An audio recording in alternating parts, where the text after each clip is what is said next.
Good morning, distinguished guests, Mr. Donfrid. It's really a pleasure for me to be here and to have the opportunity to speak to you in very interesting and very intense times. As you noticed, we had a horrible week behind us with four very serious incidents in southern Germany, and 3 of them occurred in Bavaria. So certainly the parliament now is in summer recess, but there is not much time to recover. It's really intensive. These are very intensive times in a situation which is challenging us a lot. We are still in the biggest and the worst migration and refugee crisis since the end of the Second World War. And last year, Germany got more than 1 million refugees. And this means really that we have to face a quite intensive challenge. And not only Germany is facing this challenge, whole Europe is facing this challenge, and I'm deeply convinced until now Europe isn't very successful in solving this problem and in coping with this challenge. There is still a lack of solidarity within the European Union. There is still a lack of burden sharing within the European Union. When about 1.5 million refugees came to the European Union last year, and 2/3 of them came to Germany, and the rest of them to Sweden, to Austria, and only to a very few other countries. That means that a lot of EU member states lie behind, and they are reluctant to take part in coping with this tremendous challenge. Certainly, the key point must be to tackle the sources for this influx. So we have to do more to reduce the need to leave the countries of Jordan or of Lebanon or Kurdistan or Turkey in order to make the way to Europe. So I think the main goal must be to tackle the sources of the refugee to come to Europe. So we have to improve their living conditions in countries like Lebanon or Jordan. We have to invest more in these countries. That's not only a task of Germany, that's a task of the European Union, but not only of the European Union, I would say of the whole Western world, and not only of the whole Western world. I would add also the Arab countries like Saudi Arabia, like Qatar. They are, in my eyes, far too reluctant to cope with this challenge. Now it's also the task of countries like Qatar, like Saudi Arabia, to take refugees, to take their Muslim brothers and sisters who are persecuted. And it's not only the task of Germany. Germany is open for refugees who are persecuted, to be frank, and we take a lot of Syrian refugees, and I know they have a very difficult time to go through, and they made horrible experiences. They were tortured, they were raped, and so on. So Germany is open for those who are prosecuted, but the possibilities of Germany are not endless to take refugees. And the willingness of the German public to integrate refugees isn't endless either. And I'm deeply convinced the incidents of the last days will accelerate this mood in the German public. So we have to keep a cool head, but we have to point out that it's not only Germany's task to cope with this problem. Other countries, Eastern European countries, Poland, the Czech Republic, Slovakia, Romania, Bulgaria have to do their contribution as well. That's a clear point of Germany's position. On the other hand, I support very intensively our Chancellor Angela Merkel, who is trying to achieve a European and international solution for this tremendous migration crisis. She was successful in achieving the EU-Turkey treatment of the 18th of March. This is a success, and I'm deeply convinced the treatment is much better than it's said and it's made. I was in Athens last week and on Kiosk, on the island of Kiosk, not far away from the Turkish coast, and I have made the experience that the EU-Turkey treatment beneath the closure of the Macedonian and Greek border is a very important pillar in order to close the West Balkan route. The West Balkan route is nearly closed. Now only between 100 and 200 refugees cross the Bavarian-Austrian border every day.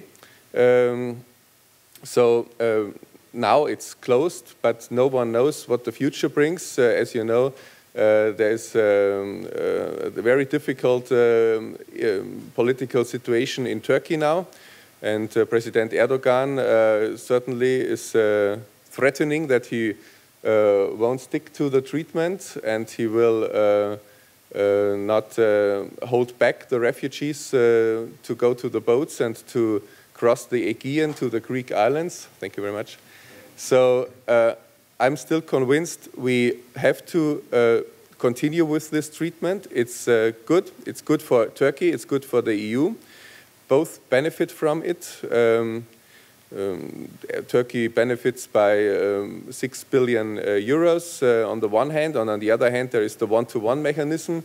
It's one of the decisive contents of the treatment, and I'm deeply convinced even if the situation on a bilateral level to Turkey is not easy now, and certainly we are not satisfied with the break of the rule of law in Turkey in a lot of ways. We need Turkey to solve this problem. Turkey has a decisive role in coping with this tremendous challenge. On the other hand, no one knows exactly what the future brings on the Mediterranean Sea. More than 500,000 migrants wait in Libya and in Egypt to cross the Mediterranean Sea to Italy. The numbers are increasing now. Certainly it's the task of Italy to cope with this problem, but to be honest, Italy certainly is more capable than Greece, but we can't and we will not leave Italy alone. So we have to support Italy, and we have to try to improve and secure the protection at the EU border to the non-Schengen states. So this is one of our decisive goals, that we strengthen and improve the protection of the EU border to Africa on the one hand, but also to Turkey on the other hand. This was a big deficit in the past, that the EU border wasn't secure, and it was quite easy to enter the European Union without any registration and without any control. So we must gain again the sovereignty that we decide as a European Union who is allowed to enter the European Union and who is not allowed to enter the European Union. So I support very intensively an exit-entry system at the EU border, which secures and which guarantees that everyone who enters the European Union is registered, and certainly not only those who enter the European Union, also those who leave the European Union. We must know who comes to the European Union, and the past showed, especially the horrible attacks in Paris on the 13th of November of last year, that the Daesh also misuses the influx of refugees to import Daesh fighters. Two of the attackers of the 13th of November were refugees. They entered the European Union to Lesbos, to Leros, and headed on the Balkans to Paris. And this shows, unfortunately, that there is a link between the refugee crisis on the one hand and the threats of the Islamists and of Daesh on the other hand. And certainly everyone must be careful not to generalize. Most of the refugees are victims of Daesh. They were mistreated by Daesh. They were tortured, raped by Daesh fighters. But on the other hand, certainly we have to be aware of the danger that there are Daesh fighters or radicalized refugees among the migrants who are in Germany, for instance, but not only in Germany. France is facing a very intensive security problem as well. Yesterday there was another horrible attack in Rouen. This is really one of the biggest challenges we have to face in Germany now for the last decades. This will mean a lot of efforts in a lot of ways, not only concerning prevention on the one hand. We must do more to prevent those attacks, but the truth is also that there is not 100% security. You can't guarantee a 100% security, but we have to strengthen our security authorities. We have done a lot of legislative work within the last 18 months. As Mr. Donfried mentioned, some tasks I had in the past, they are not important now. The only important job I have now is that I'm the spokesperson of the CDU-CSU Parliamentary Group for Internal and Home Affairs, and this is really a very important and interesting task now. So we did a lot of legislative work within the last 18 months. We amended our security laws. We changed dramatically our migration and asylum law in order to reduce the attractiveness of Germany and to reduce the influx to Germany. For instance, we were successful. I just mentioned one example.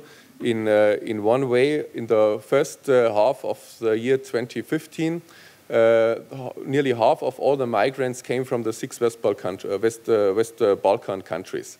And now the influx from the Western Balkan countries is not important anymore. So we were successful in declaring the whole region of the West Balkan as a safe countries of origin on the one hand, and we implemented the possibility to pose sanctions on the migrants who are not willing to leave our country voluntarily. We reduced the social benefits for them. So we did a lot of legislative work, and we were successful, especially with regard to the Western Balkan. But certainly now a lot of refugees, and especially in the second half of last year, came from Syria, from Iraq, from Afghanistan, and certainly most of them are prosecuted. Afghanistan is difficult. We have to be more effective in withdrawing those who have not the right to stay in Germany. And yeah, this will challenge us a lot, not only in the next days, I would say in the next weeks and months. And the decisive topic of integration will be, I would say, that challenge of this decade in Germany. So we want to integrate those who have the right to stay in Germany for a long time. We may not make the same mistakes which were made in the 60s and in the 70s of last century, when a lot of guest workers came to Germany, millions of guest workers from Spain, from Turkey, from Italy, from Greece, and it was thought that they leave our country after a few years, but most of them stayed. They stayed forever. They founded families, they married, they got children, and the topic of integration was underestimated for decades. So we must not make the same mistake again. So we will invest a lot in integration, in language courses. We doubled the amount of money we provide on the federal level for language courses from the last year to this year, for instance, and we will do even more. So learning the German language is the decisive cornerstone to integrate in the German society. So a lot of measures will be provided to the migrants and to the refugees. But on the other hand, there is also the expectation that they take this chance and they take these opportunities and offers.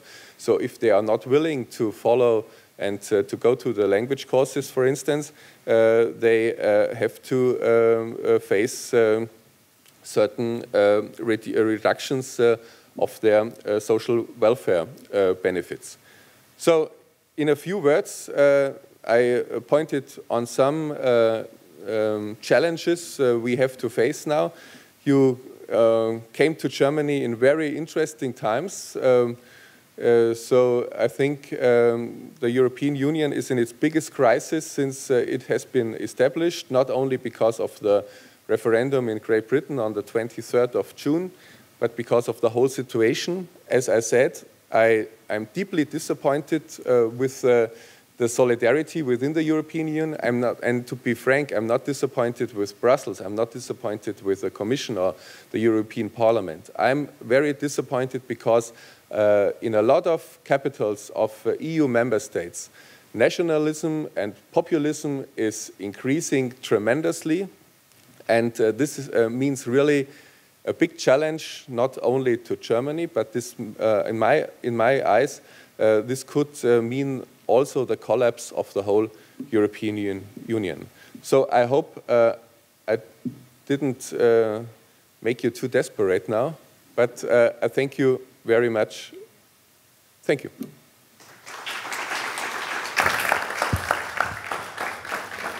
Mr. Meyer, thank you very, very much for the speech. I know you're limited on time, so we'll go straight to a few questions and comments. I'm sure you've inspired and provoked many comments and questions. We'll start here in the front, and as always, if you could briefly introduce yourselves. Yes, my name is Dr. Oktar Babun. I'm a medical surgeon, neurosurgeon from Turkey, and a TV channel A9. I think it's very noble of Germany accepting so many refugees like Turkey. I'm from Turkey. And of course, we cannot hand these people back to the murderers into the war. And so, but Germany should be a good example for other European countries also to take some more refugees. But there has to be a solution. Instead of accepting refugees, we should stop the war. And I think there are two solutions, long-term and short-term. In long-term, it has to be an ideological solution. Instead of military interventions, ideologically we have to eradicate the ideology of war and terrorism. And short-term, it has to be a political approach. So I would like to know your opinion. How can we stop the war in Syria? Instead of course, we can accept the refugees, but how can we stop the war politically? What is your opinion in that? Could it be like an approach to accept the government, Assad, and change the government and make an agreement, or any other solution? Thank you very much for this question. I think that's the $1 million question, how to stop the cruel war in Syria. To be honest, I don't have the ideal answer. If I would have, I wouldn't be here probably. So certainly that's the decisive point. That's the biggest humanitarian crisis which occurs now on our globe, the civil war in Syria. And it's not only a civil war, it's a proxy war between different sides, between Saudi Arabia and Iran on the one hand, and on the other hand between Russia and the Western world on the other hand. So it's very it's very difficult. Certainly, this is the decisive point. If the civil war in Syria would be stopped tomorrow, the crisis would be eased by far. So, but I think certainly we have to talk with everyone. I'm still convinced we won't be able to end the war in Syria without Russia. Certainly, as you got noticed, it's not easy now, the bilateral relationship between the European Union and Russia, and what Putin did on the Crimea was absolutely not according to international law. But on the other hand, that's my personal view, you only can solve and end the war in Syria with Russia and not without Russia. So we have to, I think you have to include Russia more intensively in the dialogue between the Western world on the one. I certainly know that Russia, there are accuses that Russia is not fighting Daesh, they are fighting the opponents of Assad, and I know this all, but I think you have to include Russia, you have to include Saudi Arabia and Iran, and only with this alliance, I think there is the chance, the small chance of ending this horrible civil war. Thank you very much. Who would like to go next? I think we have time for 1 or 2 brief questions, please. Okay. Thank you. My name is Firdevs. I'm coming from Turkey, Istanbul. You just mentioned that the racism, actually you said nationalism, but I would also classify this as racism in European capitals are on increase. Why do you think this is happening? What is the reasons for this? Thank you. Yeah, we have racism also in some European member states, and this is a problem, certainly, to be honest, and certainly this is linked in a certain way to this upcoming populism and nationalism, and but on the other hand, certainly we have an increasing violence either on the right wing and also on the left wing in Germany as well. But I'm still convinced that the best I can is to speak about Germany. I'm deeply convinced that the broad majority of the Germans have much sympathy and much empathy for refugees, for migrants, especially for Muslims, and there is no xenophobia in the broad way of our society. Certainly, at the right and at the left wings, the racism is increasing and more intensively in other European member states, in the Netherlands, in Belgium, in France. But yeah, that's a problem certainly, and we have to fight this upcoming and rising racism. And I'm also always pointing out that our security agencies, our justice, and our prosecutors are not blind on any eye. Unfortunately, I have to go because I have another meeting. Perhaps one more question, yeah. We made positive discrimination for Turkey, for people coming from Turkey, Dr. Babuna and this charming lady from Turkey, because the migration problem has a Turkey dimension, and now this positive discrimination on Turkey, we are going to put an end to it and look for other questions. Yes, please. Thank you very much. Thank you very much. I'm Riyal Asadi from Iraq. Considering the role that is played by Germany and other European countries, because it seems that they are badly affected by the consequences of the struggle in the Middle East, and because the struggle in the Middle East is partly because of the international policies, specifically the international policy of the United States and other countries like Russia.